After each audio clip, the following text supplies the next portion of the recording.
Welcome back to the Nick Bartlett Show, everybody. My name is Nick Bartlett, and I'm a senior writer here at Super West Sports, as well as at OregonSportsNews.com. And this week, the four matchups I'll be breaking down and giving my picks for the spread and over/under are Cincinnati at Utah, USC at Nebraska, New Mexico at UNLV, and Virginia at Cal. I'll also be throwing in two quick hitters as well. Don't do full game breakdowns on that, but give you a light touch on some matchups I find meaningful. Please remember to like and subscribe, y'all. I mean it. I'm looking for some support, some love, some appreciation, y'all. If you don't like and subscribe, it's cool too. Just enjoy some football knowledge. It's all good either way, really. Let's just get some ball today. Yeah, let's just get straight to the action. So the big four, first game I'm going to touch on is Cincinnati at Utah. Looking at this matchup, this is obviously where college game day is going to be. Cool opportunity for Utah, particularly, and you don't want to call it a down year because there's still a lot of ball left to play, but I know they wouldn't prefer. I can't say that. They've had a couple more losses than I think people expect, but win here and they're pretty much back on the right foot. So since you better be ready. The Bearcats enter this matchup with a 7-1 record, but their best victory came against Iowa State. As we touched on, Utah enters this contest with a 6-2 record, but already has those two losses in the Big 12. So a loss here really kind of eliminates everything they're going for. And this is a big opportunity this week. They're really fighting for everything. So UC is probably going to struggle to pass the ball against the Utes. You're looking at the U of U ranking 7th in pass yards allowed per game, while Cincinnati ranks 58th in passing yards per game. This is a little bit misleading, though, because if you haven't heard, Brendan Sorsby is the absolute killer, Cincinnati's quarterback. So, again, even though they're like ranked mid-50s in passing yards per game, Sorsby is a stud. So, I feel like that stat's pretty misleading. Sorsby is thrown for 1,843 yards, 20 touchdowns, and 1 interception. He's also had 425 yards on the ground and 7 touchdowns. So, again, just pretty much everything for the Bearcats. He's just having a phenomenal year. UC also must hold their own against Utah's offensive line. The Utes rank 5th nationally in rushing yards per game. They also rank 12th in the nation in sacks allowed. So, again, just the Utes offensive line is always there, and you're going to see the push that Cincinnati may or may not be able to get. Wayshawn Parker used to go to WSU. I know Utah's another kind of option, another halfback option who splits carries. I don't think Parker's a game breaker just yet. By the time he's a senior, I'm sure he'll be a standout, maybe an NFL-type player. But I do think if Cincinnati can get some push, they should be able to handle him. I just don't think Wayshawn Parker's taken that big of a leap yet as a sophomore. Again, 2 years down the road, maybe even next year, he might be breaking every tackle. But this year, I think Cincinnati can handle him.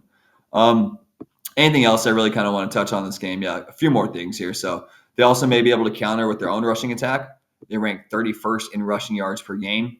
The Utes rank 56th in rushing yards allowed per. But another misleading stat, this number was way lower at the beginning of the year and just steadily been getting better and better and better. And the Utes are always good against the run. So even though they start off slow this year, seems like they're kind of getting back their usual thing.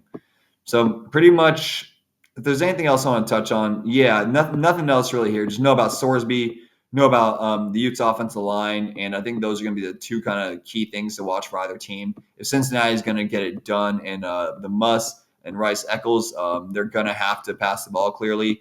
Looking at Utah, you're just thinking they're looking for a bounce-back performance. I think it was Texas Tech who absolutely embarrassed them at home earlier this year, so the Utes don't want to lose twice at home this year.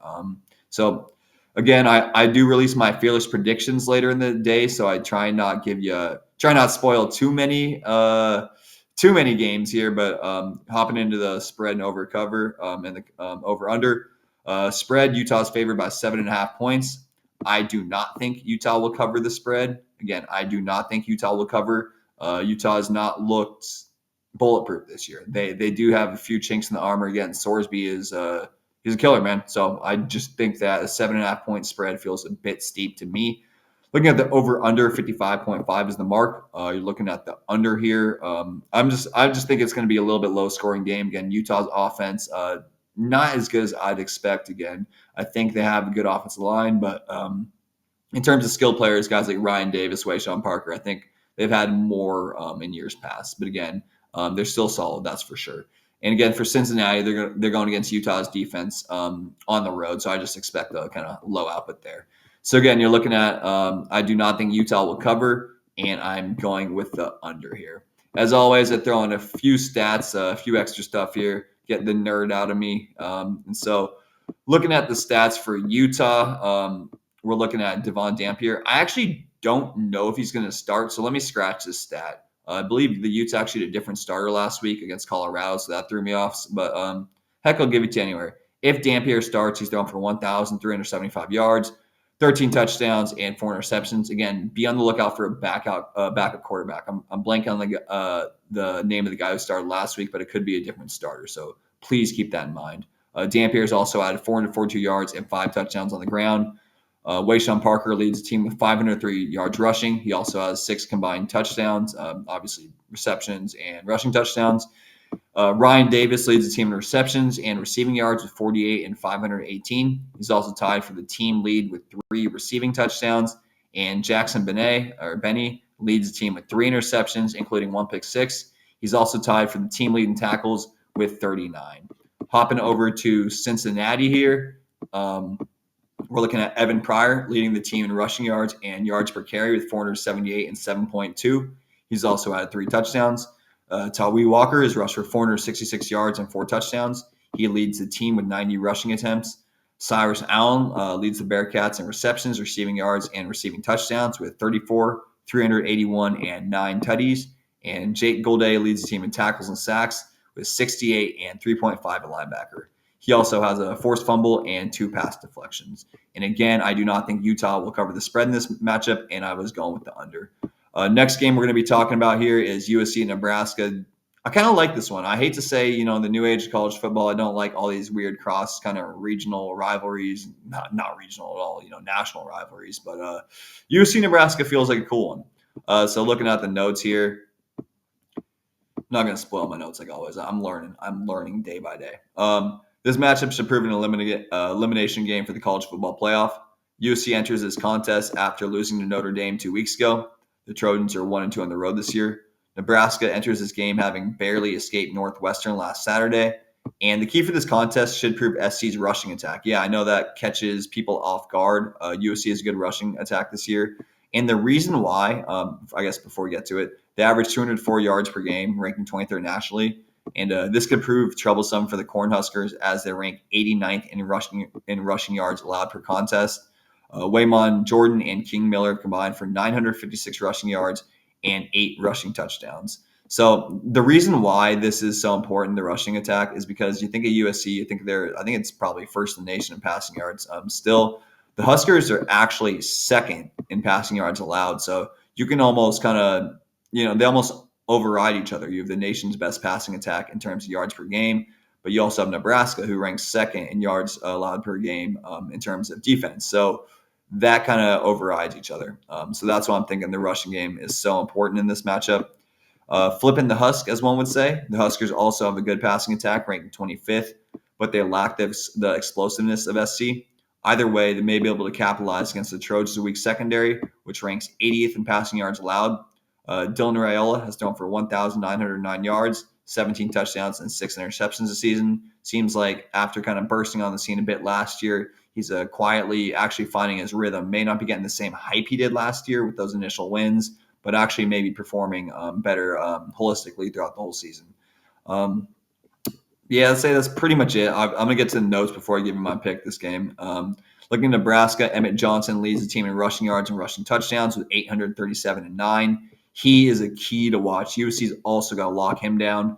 He also has 31 catches, 182 yards, and 1 touchdown as a wideout. So again, he has over 1,000 yards combined, if my math is correct, and just really, he's just being a real dual threat. I think of I'm not comparing him to Marshall Faulk by any means necessary. I think few can be compared to Marshall Faulk, but he's definitely making a impact through the air as well as a traditional running back. Now, Isaiah Hunter leads the team in receptions, receiving yards, and touchdown receptions with 33, 525, and 5. Ja'Cory Barney Jr. has 30 receptions for 378 yards. He also has 3 receiving touchdowns. And rounding out the group on defense is Javen Wright, leads the team with 52 tackles and 6.5 TFLs. He also has 1 interception. For USC, Jaden Maeva has thrown for 2,180 yards, 15 touchdowns, and 4 interceptions. He also has 4 rushing touchdowns. Waymon Jordan leads the team in rushing yards and rushing touchdowns with 576 and 5 rushing touchdowns. And Mekhi Lemon leads the Trojans in receptions, receiving yards, and touchdowns. He's a beast of a receiver with 48, 758, and 6. You always expect USC to have some good receivers, and Mekhi Lemon is just kind of fulfilling this lineage. Eric Gentry at linebacker leads the team in tackles and tackles for loss with 48 and 7, and he also has 3 sacks on the year. So for this contest, I know for a fact I'm picking the over. I just like what USC has to offer here offensively, and I think they might actually struggle against Nebraska. I think I'm going the over by a little bit here, and let me double check the spread before I say it off the top of my head. I do believe I have USC covering, but let me just double check this here. Yeah, so I do think USC will cover. It is a 6.5-point spread. I do think USC will cover. And looking at the over-under, I'm going with the over again. I'm thinking USC puts up a lot of points, and I think Nebraska might be able to exploit SC's defense a little bit, particularly in Lincoln in front of that crazy crowd. So, again, do think USC will cover, and going with the over at 58.5. So the next matchup that made my Big Four, I think a lot of Mountain West fans and people who pay attention to real kind of West Coast football on an in-depth level might disagree with this pick.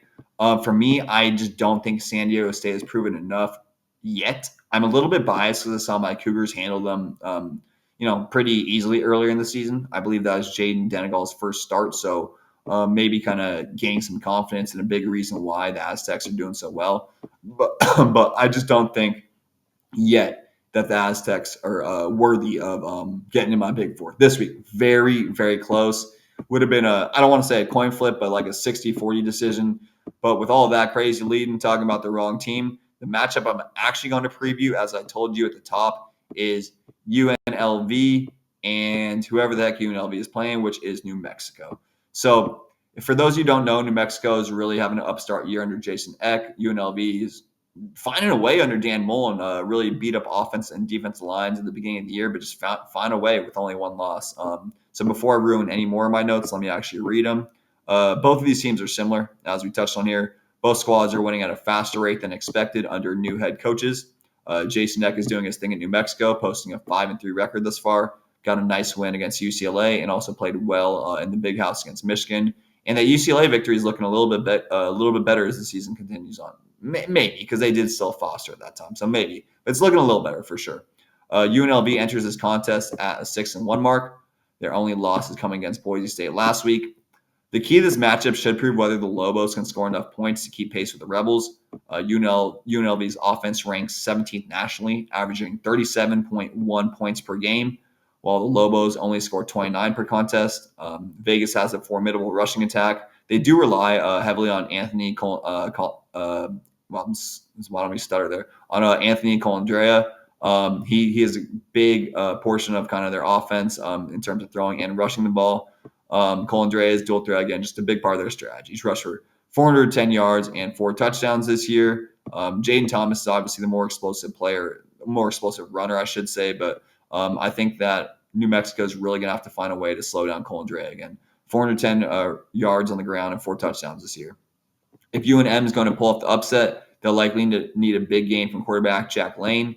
New Mexico's pass offense ranks 83rd in yards per game, but Lane can move the ball, even though he's prone to interceptions. Lane's fun to watch. Like, Lane's a good player, but he also is young and makes a lot of mistakes. So Lane, if you give him time, and UNLV is not that good in the secondary, can really make plays. So I think he should be kind of a star circle square guy to watch this game. I'm sure as heck just made that up. But bottom line, watch him. I think his performance will be indicative of the way the Lobos play. It's easy to say as a quarterback, but I think in particular it'll be a little bit more in this matchup. The Rebels rank 114th in passing yards allowed per game, as we were touched on there, so Lane will have his chances. He's thrown for 1,598 yards, 9 touchdowns, and 8 interceptions this season. And complimenting him is Damon Bankston, he's a pretty solid player at halfback, another dual threat guy, got some catches going, but he's a tough tackle. He's a tough tackle when he gets moving. So looking at the additional stats here, UNLV, Anthony Colandrea is also thrown for 1,618 yards, 12 touchdowns, and 4 interceptions. Jaden Thomas, their explosive halfback, leads the team in rushing yards and rushing touchdowns with 615 and 7. He also has 18 receptions for 104 receiving yards. Also had a touchdown through the air. That's kind of didn't really need that, but we'll give it to you anyway. Jaden Bradley leads the team in receptions, receiving yards, and touchdown receptions with 29, 528 yards, and 3 touchdowns. And then here comes a fun stat line. Amaris Brown leads the team with 4 interceptions, including 2 pick sixes at defensive back. He also has 31 tackles, 3 sacks, and 2 TFLs. So Amaris Brown is a guy to watch for sure. Looking at my pick, see if I can remember off the top of my head. I believe that I have UNLV covering pretty handily. I just think that New Mexico's a year away talent-wise, and I think that UNLV is underrated. I think that San Diego State's getting a lot of kind of this new age hype in the Mountain West or whatever you want to call it, but I think UNLV was in the championship last year and has looked pretty solid over the last few seasons and having a really good turnaround under Mullen. You would expect maybe a bit of kind of stagnation in those first couple weeks there, but again, just only 1 loss on the year, and that's to Boise. They should be proud. So looking at, again, I do think UNLV will cover. Spreads 4.5 seems a bit close to me. Again, I know New Mexico's performed well, but just not quite there yet. I'd say over under 61.5. I'm going with the under.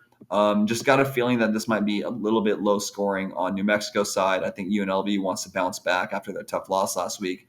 And I think that New Mexico is going to show some heart. I don't think UNLV is going to hang up like 50 on them, but I do think they're going to put a decent amount of points. But either way, I'm sticking with the under because 61.5 just feels a bit steep to me. And again, I do think UNLV will cover.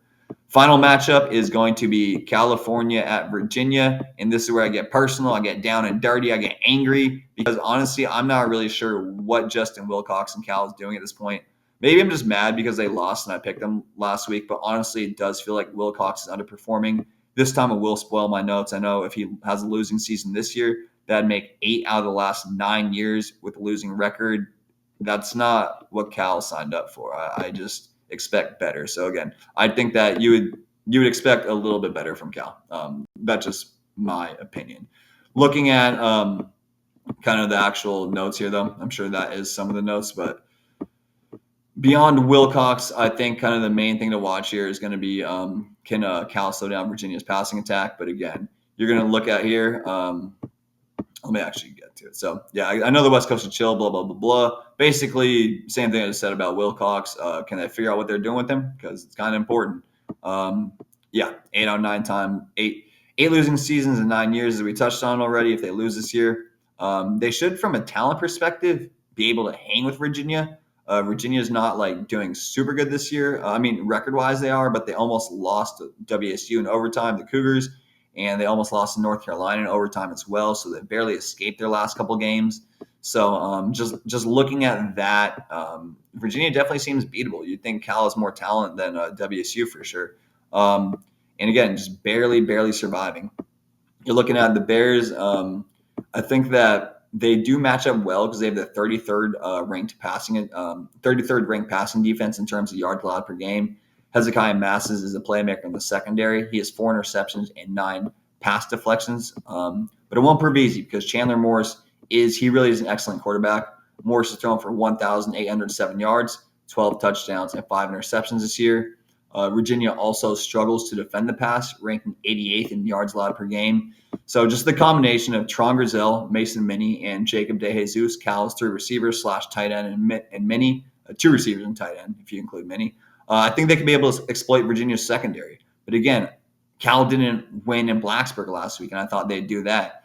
It's just I don't know if I have the confidence to pick Cal anymore. I think they should win this game. I think they have the talent. You got Kendrick Raphael at halfback. They got a bunch of good players.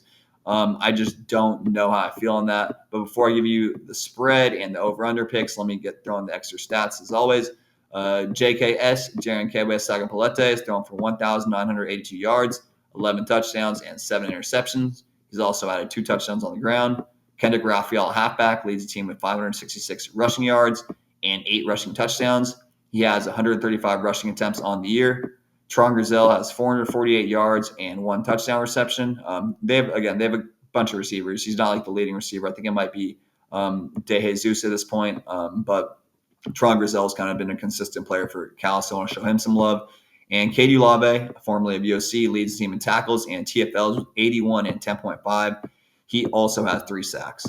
For Virginia, Jamari Taylor leads the team in rushing yards and touchdowns with 581 and 9. Harrison Whaley, ex-Wyoming guys, rushed for 265 yards and 5 touchdowns. Probably a more noteworthy receiver I could have put in here, but for the West Coast ties, I threw in Whaley. Terrell Harris leads the team in receiving yards and touchdown receptions with 477 and 4.